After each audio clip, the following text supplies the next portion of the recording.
Hey, welcome back, ladies and gentlemen, boys and girls, and children of all ages to the Buford Pusser University of Higher Learning. Today's going to be a little bit different because I wanted to reference some of the things that I said in the last episode. Some things that I didn't make clear to everyone. And it's about reassessing. Now, a lot of people are going to say, what is reassessing? Well, we do it every day. We may reassess our budget, may reassess our work assignments, reassess if we need a new car or not, reassess a vacation. We reassess a lot of things and don't even think about it. But in this case, it's about people being capable of reassessing what they think they know about Buford Pusser.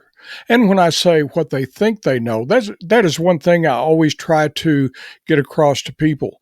If you want to understand the real story, you have to forget everything you think you know, start from scratch with a clean slate, and learn it all again, this time with the facts, not with information from a fictitious movie. While Walking Tall was entertaining, I loved the movie. It was, as far as law enforcement movies go in the genre, that is at the top of my list for law enforcement. Just like science fiction, you've got Star Wars and Star Trek out there as some of my favorite movies. But, that's the way that I look at things. I had to reassess how I felt about Buford after I started trying to find out more accurate information about him. I wanted to know about him. He was my hero. And yeah, now I feel kind of like I've destroyed his reputation. But then I reason with that and think, well, no, he destroyed his own reputation by doing all the things that he did. And I wish that people could learn to reassess this story the way they reassess so many other things. It's one of those things when I look back and you have to wonder if any of these people that were involved ever reassessed what they did back then. Let's take Harry Peeler, the medical examiner. He falsified a document. He stated that, yes, Pauline was shot in the head, but he placed the entry wound in her forehead. That agreed with what Buford's statement was. And that was the importance of this recent autopsy, because so many people are saying, well, there's no new evidence, there's nothing. Well, there is. You compare, as I did in this last video, the imaging that was done during the autopsy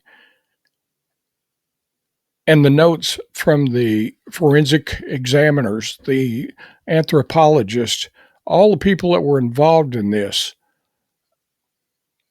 They were developing new and accurate information. And they were doing this to overcome everything that people like Harry Peeler and Will Terry Abernathy had done.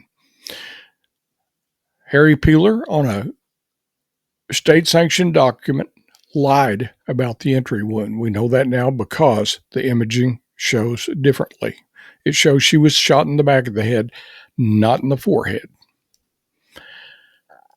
Then you also look at the situation that Peeler found himself in. Hey, if he didn't think he could do that examination and assessment of Pauline accurately, he should have allowed someone else to do it. That's one of those cases where more or less he should have recused himself from doing that, because when he did, he lied. And there are all sorts of things that should have happened to Harry Peeler for doing these things.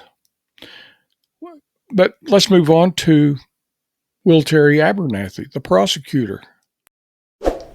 Be sure and hit that subscribe button for notifications of future videos, and be sure and leave your comments at the end of this video.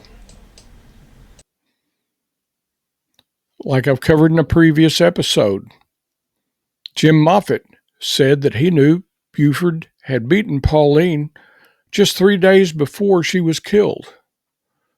And he stated to a TBI agent that he knew that Pauline had gone to Will Terry Abernathy to seek a divorce. Now, anyone in that position, as a lawyer, as a prosecutor, should have recused themselves, saying, I'm too close to these people. I can't make a fair and accurate assessment of all this. So I'm going to ask someone else to step in and do this for me because I don't want to be seen as taking sides. But what did he do? He apparently took Buford's side because he never considered Buford as a suspect in Pauline's death. Now,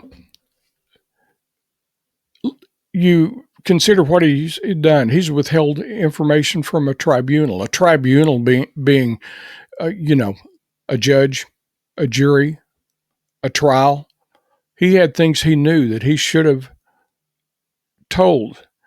And in doing so, even off the record, let's say he goes into a judge's chambers and they're just having a discussion. What he says has to be accurate. What he tells the judge has to be true. But apparently, he chose not to do that. And there are all sorts of penalties and sanctions that could have been legally applied to him for withholding that information and not doing anything with it. People today, and even back then, appear to not have the ability to reassess things that they know. I look at all the people in McNairy County that say, we want to keep Buford's legend alive. We want to keep the legacy alive. What legacy? The real legacy speaks for itself, and that's in the TBI investigation. People say there's no evidence there, but what is that imaging that overrules Peeler's findings of Pauline's physical examination? What does Moffitt's words in a document say that conflicts with Buford's story, with Abernathy's story, or lack thereof?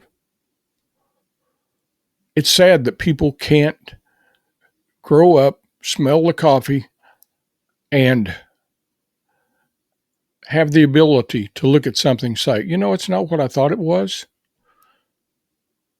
Everybody has their opinion based on what they learned in the movie Walking Tall, which states that it was a fictional account of things that happened to Buford. It was a movie that was made for entertainment.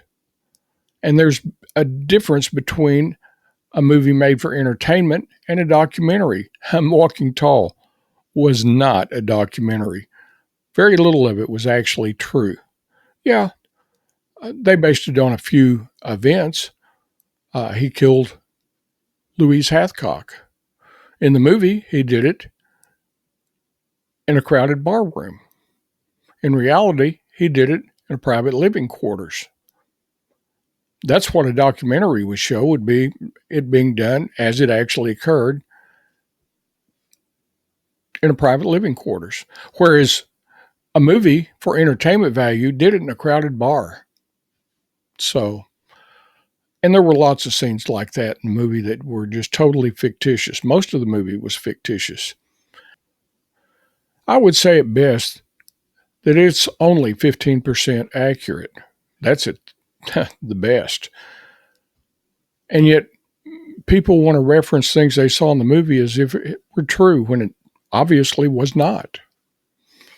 So think about your ability to reassess things. Apply it to this. Hey, and I might ask, if you're interested in the real story, you need to subscribe here. And there's a ton of stuff that we're going to be covering as we dig deeper into this file and look at the evidence that the naysayers is not there in the file, and we show them that it is, and how it applies to reassessing the story of Sheriff Buford Pusser. Hey, and I also want to give a shout out to those guys again who are sending me patches, cups, challenge coins, uh, everything. I really appreciate it. I'd like to have more. If you have something you'd like to send, just let me know in a comment on this page, and I'll give you my address. So, we're going to be digging in deeper into this file. I'm going to show what the process should have been that Will Terry Abernathy should have taken and explain it, because everyone is out there saying, you know, you waited till Buford died to bring all this up. That's not true. The thing is, years ago, we didn't have the ability to do research like we do today. I can get on the internet and learn all sorts of things. That's how I learn who I want to speak to. And when I find different comments, things on the internet that people are making about they knew this, they knew that, I like to go over there and meet with them face to face, not just do it online. Sure, there's sometimes you have to do it by phone call and interview people, but I really like to sit down with folks and try to do it face to face. That way, I've got what they said accurately. So, as we go through this, you're going to see a lot of people who did the same thing with agents from the TBI way back then, people like Jim Moffitt telling what he knew. You're also going to see people currently who knew things and have passed it along.